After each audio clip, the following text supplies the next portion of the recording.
Hari ini saya akan membahas tentang iman yang mendatangkan pujian. Nah, sebelum itu saya ingin bertanya kepada beberapa saudara-saudara yang imannya telah mendatangkan pujian, minimal bagi dirinya sendiri. Wow, puji Tuhan, imanku jadi kenyataan. Pak Rudi bisa maju ke depan? Ya kan? Pak Rudi ini salah satu staf kami yang sudah lama jadi kontraktor. Ya kan, yang ngontrak dan sudah lama pengen punya rumah, ya kan, mungkin ada mic di sana, ya. Dan saya mendengar bahwa rencananya untuk memiliki rumah sudah menjadi kenyataan, Pak Rudi, benar nih? Ya, betul Pak. Ya mungkin mendekat, tidak usah takut dengan saya. Ya kan? Ceritakan pergumulan Bapak dan kapan Bapak mulai beriman supaya punya rumah sendiri, karena saya tahu katanya ngontrak dan pernah punya kerinduan untuk punya rumah sendiri. Ceritakan Pak. Ya, terima kasih sebelumnya Pak Paulus. Dan memang bukan secara kebetulan ya hari ini kalau saya ditunjuk ke depan ini untuk memberikan suatu kesaksian. Memang beberapa ada 1 tahun lebih kemarin, memang kami dengan istri fokus berdoa untuk kami punya rumah. Karena sudah terlalu lama menjadi kontraktor. Menjadi seorang kontraktor ini ternyata nggak nyaman. Bisa setahun itu 3 kali pindah, bisa juga 1 tahun pindah, dan bisa pindah beberapa kali. Dan memang waktu sangat pindah itu menyusahkan. mengeluarkan uang juga ya. Dan kalau pindah itu paling repot, barang-barang ada yang rusak dan repot membawanya ke sana kemarin. Jadi saya pikir kami itu hampir setiap tahun membersihi rumah orang jadi. Karena pindah-pindah terus, bersihin ke sana, bersih kemarin. Jadi banyak juga terdaftar di Banjar sana, di Banjar sini terdaftar. Jadi sangat memang merepotkan. Saya percaya semua sahabat-sahabat, teman-teman kita di sini sudah merasakan hal yang sama. Ya. Tetapi puji Tuhan, oleh karena kemurahan dan pertolongan Tuhan, adanya program-program pemerintah dan berkat pertolongan dari Yayasan Mercy Indonesia, kami juga dibantu, dan kami saat ini bersyukur kepada Yayasan Mercy Indonesia dan Pak Paulus dan Ibu yang sudah kami diberkati, kami mendapatkan rumah untuk kami tempati. Luar biasa kami ya. Berterima kasih. Ngomong-ngomong kapan pindah dan apakah ada acara syukuran, selamatan atau apa ya? Ya. Saya karena rumah ini betul-betul bagi saya adalah rumah kasih karunia.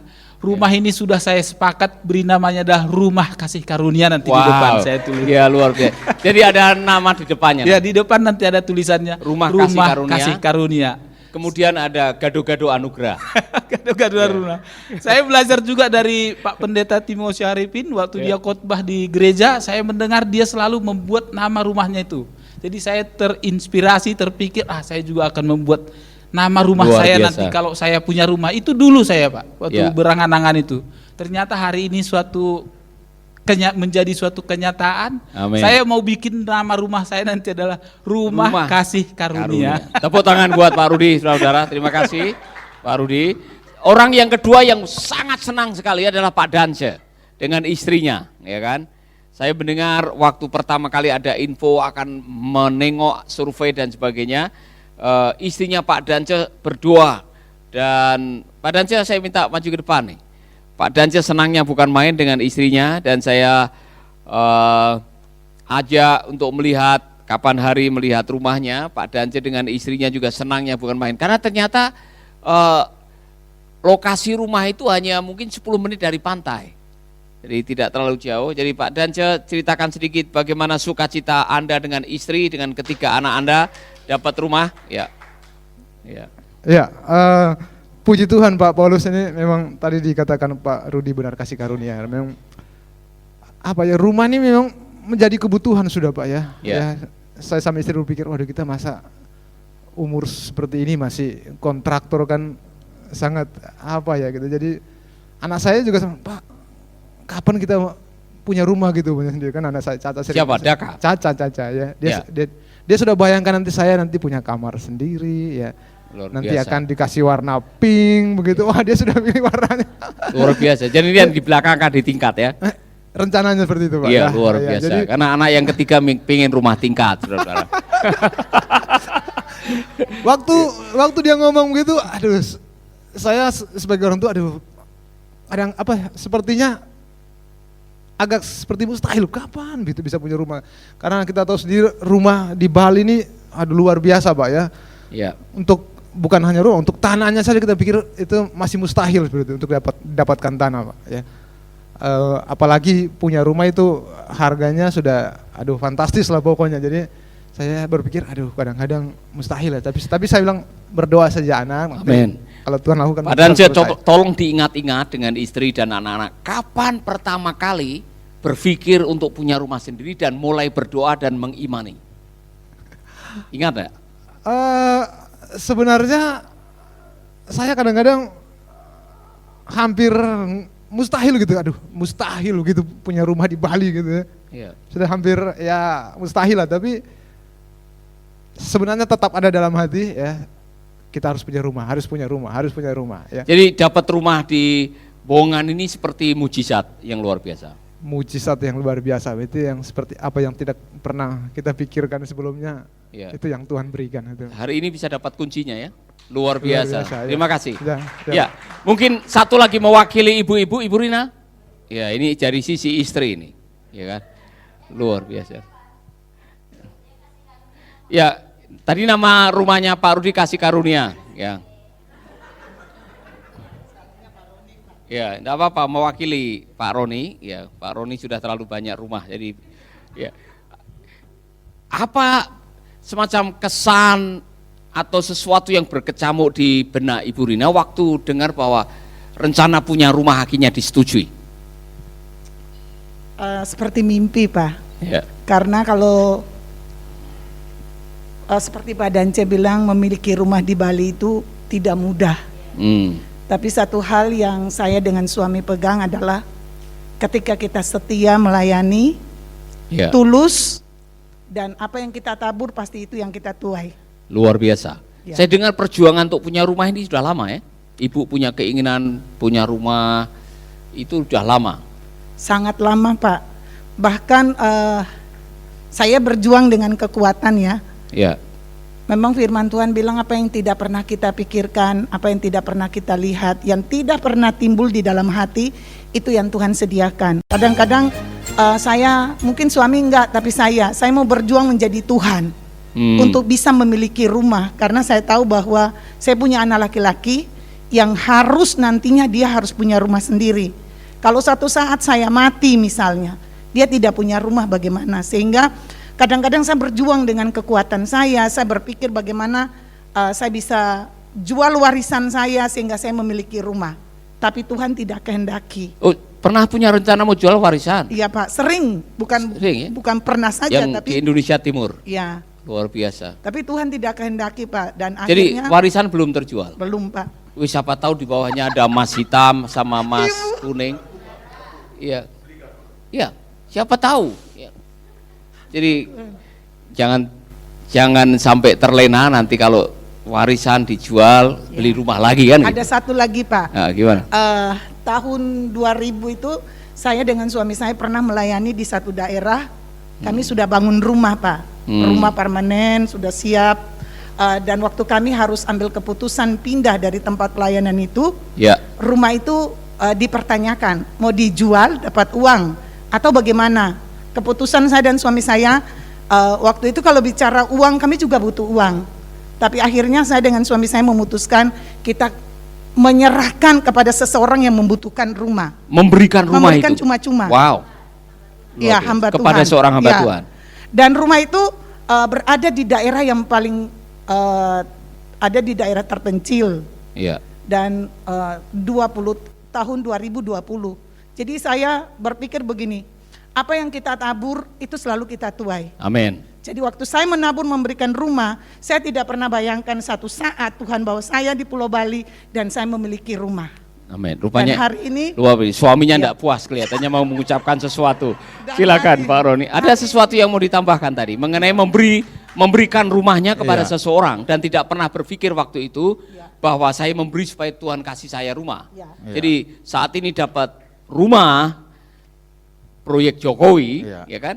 Itu sebuah anugerah yang luar biasa. Iya. Ya. Jadi sebetulnya saya ke sini untuk ada kesaksian lain yang saya mau sampaikan. Oh, silakan. Bukan Iya. berhubungan itu, tapi Iya. saya bisa tambahkan sedikit Ya, bahwa silakan. Ya. setelah kami mengambil keputusan seperti itu, Tuhan memberkati, kami pindah ke Surabaya dan kami selama dari tahun 2004 sampai hari ini belum pernah tinggal di kos-kosan ya. Itu yang berkat yang Tuhan kasih. Kami selalu diberikan tempat yang layak, ya. Kontrakan yang lebih baik, ya. Termasuk dari Mercy Indonesia. Jadi waktu ada di Surabaya pertama kami dikontrakin sama orang, kemudian di sini pun dapat tempat yang layak dari diberikan oleh Mercy Indonesia. Nah, untuk rumah saya punya kebanggaan tersendiri, kesukaan tersendiri. Apa kebanggaannya? Pak. Karena begini Pak, ini jujur ya saya mau bilang, setiap tanggal 28 katakanlah, tanggal 28 atau 29 gajian, maka tanggal 30 saya sudah tidak ada uang sama sekali di ATM. Siapa yang punya nasib Sudah yang sama ada. dengan Pak Rodi? Kenapa? Karena saya harus bayar rumah.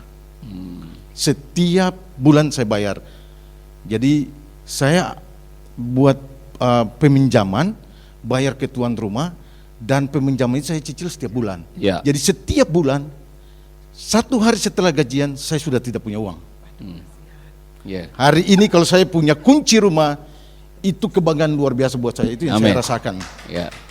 Jadi mulai bulan depan, saya sudah bisa punya sisa uang di ATM. Luar biasa. Jadi mau kasih Semua karena Tuhan. nama rumah apa ini?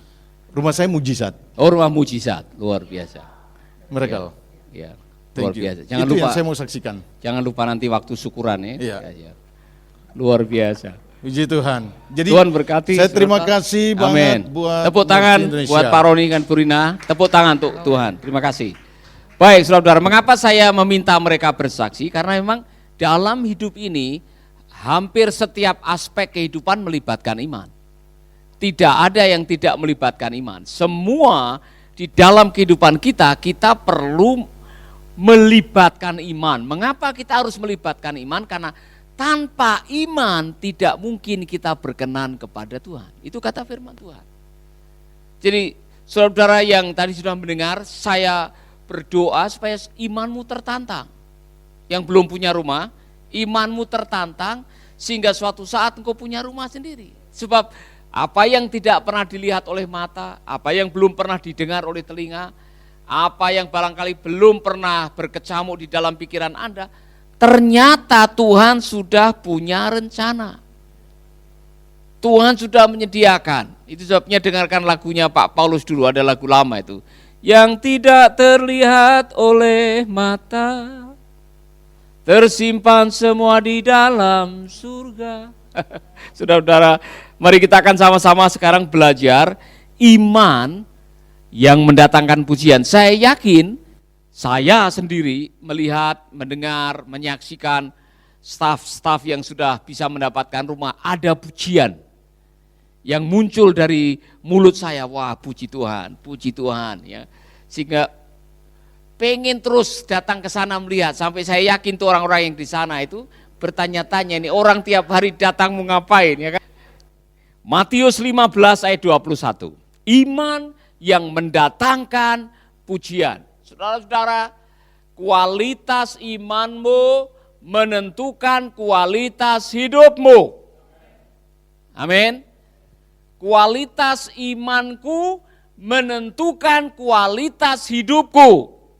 Ada yang mengatakan tingkat kebahagiaan hidup Anda ditentukan oleh kualitas iman Anda. Sahabat, Anda baru saja mendengarkan program Making Life Better.